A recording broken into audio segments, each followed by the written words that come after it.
जय श्री कृष्ण। दोस्तों, आपका दिन शुभ और मंगलमय हो। आइए प्रारंभ करते हैं ज्येष्ठ मास महात्म्य अध्याय 15। स्कंद जी कहने लगे कि हे ऋषियों, कपिल मुनि ने राजा सगर और ऋषिगणों से पूछा कि आप कौन हैं और कहाँ से आए हैं तथा मेरे पास आने का कारण क्या है। वे लोग कहने लगे कि भगवान, यह परम धर्मात्मा राजा सगर शोक और दुख से व्याप्त होकर आपके सामने गिरा है। इस राजा के दुखी होने का कारण आप सुनिए, यद्यपि आप अखिल के ज्ञाता हैं। हे प्रभु, इस राजा सगर ने अपने 60,000 पुत्रों से युक्त होकर अश्वमेघ यज्ञ को आरंभ किया और इसने संग्राम में इंद्र को भी जीत लिया था।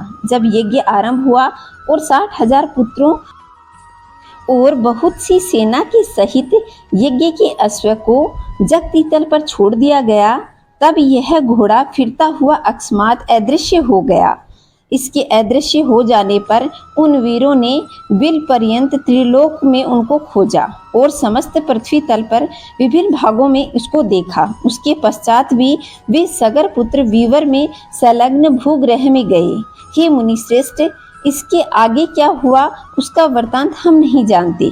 उनकी बात सुनकर समाधि के द्वारा सब समाचार जानकर कपिल मुनि बोले कि हे ऋषियों, इस कर्म को गुप्त रूप में करने वाला इंद्र है। यज्ञ के घोड़े को मेरे पास बांधकर वह स्वयं अपने लोक को चला गया। सगर पुत्र तथा राज्य मंत्री और अश्व के रक्षक मुझको चोर समझकर बांध लिया और मारने पीटने लगे। तदंतर मेरी क्रोधाग्नि से सब सगर पुत्र जल गए। मैंने उनको जानकर भस्म नहीं किया।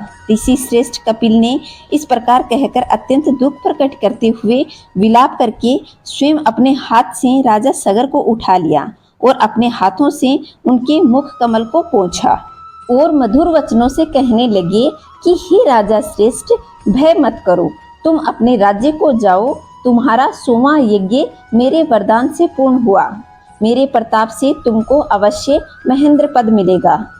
और इंद्र ने जो दुष्टता की है वह दुष्ट बुद्धि के कारण अहिल्या में उसकी कामुक बुद्धि होगी और गौतम ऋषि के श्राप से वह भग योनि से चिंतित होगा। इस प्रकार राजा सगर को वर और इंद्र को श्राप देकर फिर राजा सगर से बोले कि हे राजन, तुमको एक प्रिय पुत्र की प्राप्ति होगी और उसके सत्या नाम की एक श्रेष्ठ पुत्री होगी।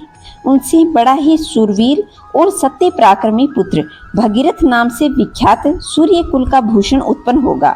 वह शस्त्र और अस्त्र विद्या में कुशल, नीतिमान, सत्यवान और पवित्र आचरण करने वाला होगा। वह समस्त पृथ्वी को जीतकर अति दुष्कर तप करेगा। तप के प्रभाव से गंगा जी को स्वर्ग से अपने पितरों के उद्धार के लिए लाएगा। उस गंगा जी के दिव्य जल बिंदु के स्पर्श से आपके पुत्र दिव्य देहधारी हो जाएंगे और तुम्हारे साथ विष्णु मंदिर बैकुंठ लोक को जाएंगे। पृथ्वी पर राजा भगीरथ से लाई जाने वाली गंगा जी भागीरथी के नाम से प्रसिद्ध होगी। महात्मा कपिल मुनि के वचन सुनकर राजा सगर ने कपिल जी को ऋतुजों के सहित पूजन किया और नमस्कार करके अपने नगर को आए। इसके पश्चात बड़े कष्ट के साथ कुछ समय बिताने पर एक अच्छे दिन मुहूर्त में सती सुभगा को एक पुत्र उत्पन्न हुआ, जो गुणों से युक्त दूसरे इंद्र के समान था। वशिष्ठ ऋषि ने आकर उस पुत्र का जातक्रम संस्कार किया। उसके जन्म के समय गोदान और अनेकों और दूसरे दान देकर अन्य जनों को वस्त्र, धन आदि देकर प्रसन्न किया। 12वें दिन उस बालक का नामकरण संस्कार करके उसका नाम भगीरथ रखा और शुक्ल पक्ष की चंद्रमा की तरह प्रतिदिन वह बढ़ने लगा। उपनयन के समय आ जाने पर राजा सगर ने विधिवत अपने पुत्र का उपनयन संस्कार किया।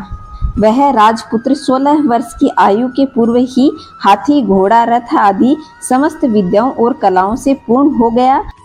उसको समस्त गुणों से पूर्ण राज्य भार को सहन करने में समर्थ महान तेजस्वी जानकर तथा मंत्रियों के साथ विचार करके सुजन्मा भगीरथ को राज्य दे दिया।